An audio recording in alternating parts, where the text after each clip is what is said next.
What's up la team couture? Bienvenue sur ma chaîne, merci de vous être arrêté sur cette vidéo. On continue dans notre playlist pour les couturières débutantes. Le dernier c'était sur les lingettes, cette fois-ci ce sera comment faire un panier. Panier qui sera vraiment ultra simple et qui pourra être adapté à tous les contenants et à toutes les tailles que vous souhaitez. Il suffit juste de comprendre le fonctionnement qui est très simple et du coup d'adapter les mesures. Apprendre à coudre sans en découdre, c'est avec Kenzie. Allez, on passe au panier. Qu'est-ce qu'on a besoin? 2 épaisseurs de tissu et du biais. Et l'idéal, c'est si vous avez du thermocollant pour thermocoller un des deux côtés, c'est encore mieux. Ça augmentera la tenue de votre panier. Voici la forme de notre panier. J'ai pris une base carrée de 12 cm. Ça, vous pouvez l'adapter au contenant. C'est-à-dire que si vos lingettes sont plus grandes, vous mettez plus grand. Vous pouvez mettre une base aussi rectangulaire. Le principe, vraiment la logique de montage sera exactement la même.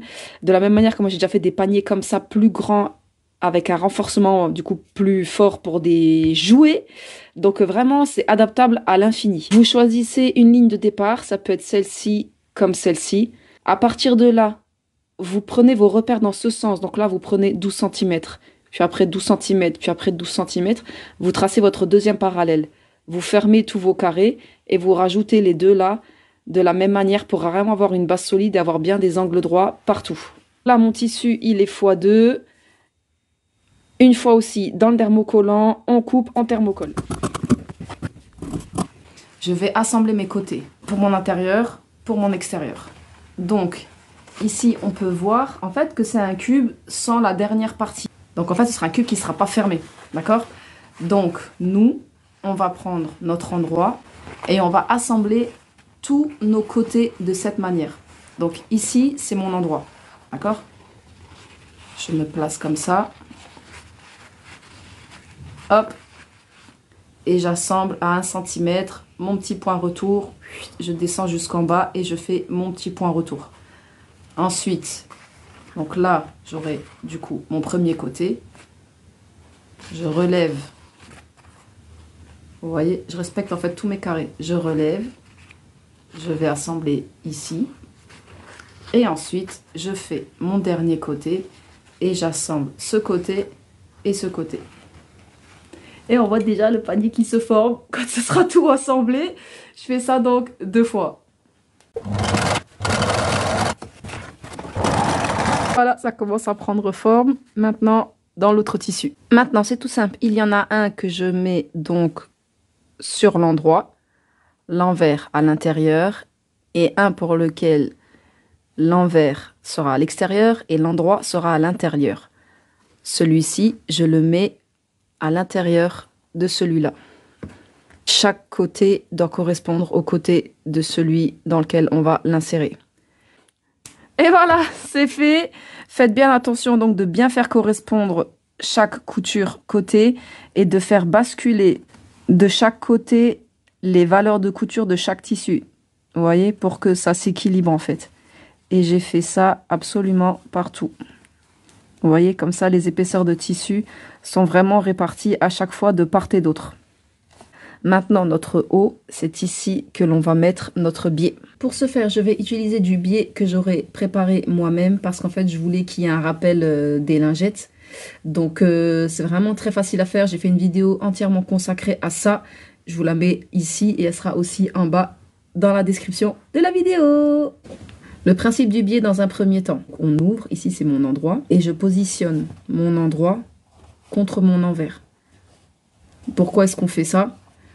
De manière à pouvoir rabattre sur l'endroit, au cas où, si vous ne maîtrisez pas encore bien la surpiqûre, parce que normalement la surpiqûre doit être effective sur l'endroit comme sur l'envers. C'est-à-dire que lorsque je surpique, donc ma dernière piqûre d'assemblage, lorsque je vais rabattre mon biais, ici, lorsque je vais surpiquer à 1 ou 2 mm, elle doit aussi surpiquer l'envers à 1 ou 2 mm.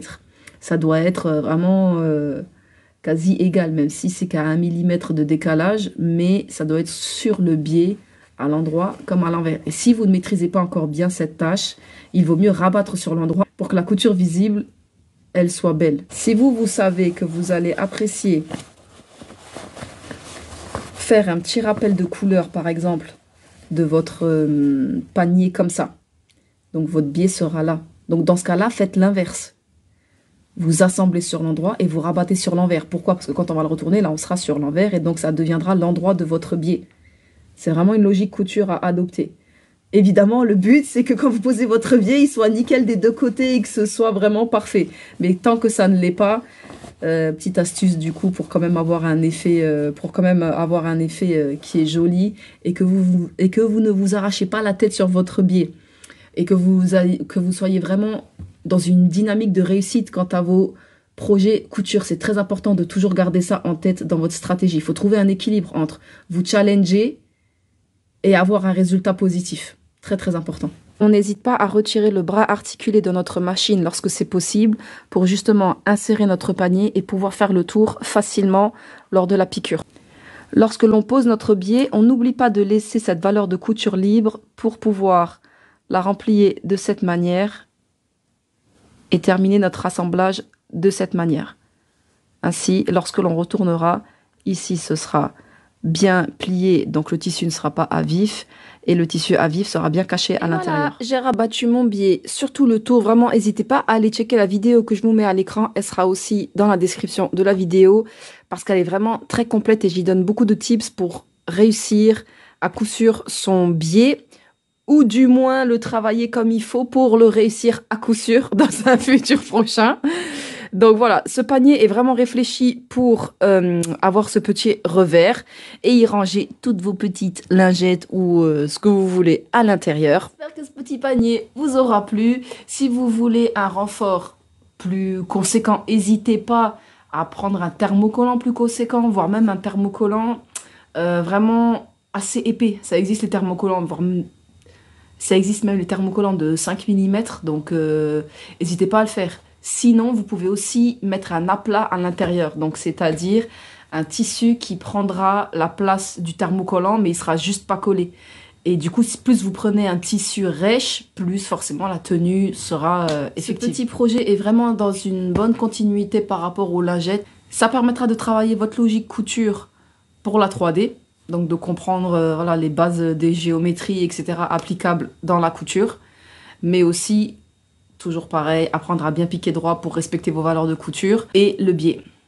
Vraiment le biais, n'hésitez pas à vous entraîner en dehors de votre panier si vous ne vous sentez pas à l'aise de le faire tout de suite, premier coup sur votre panier. Ça, il n'y a aucun problème. Vous prenez une chute, vous prenez votre biais, vous vous entraînez, vous vous entraînez.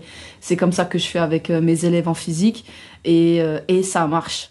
Au début, c'est difficile. Je peux vous garantir qu'au bout de la 4e fois, déjà, ça va beaucoup mieux. Certaines, au bout de la 4e, s'arrêtent. D'autres ont besoin de plus. Mais à un moment ou à un autre, elles y arrivent. Et j'ai donné exactement les mêmes conseils que sur ma vidéo. Donc, l'entraînement, c'est la clé. Alors, n'hésitez pas à vous entraîner et à faire des pièces d'études. Je le répéterai jamais assez. En tout cas, je vous remercie d'avoir regardé ce tuto jusqu'à la fin. J'espère sincèrement qu'il vous sera bénéfique. Mais pour qu'il vous soit bénéfique, passer à l'action, c'est la seule solution. Apprendre à coudre sans en découdre avec Kenzie Couture. Je vous dis au prochain tuto en espérant que tout aille bien pour vous d'ici là. Allez, ciao ciao!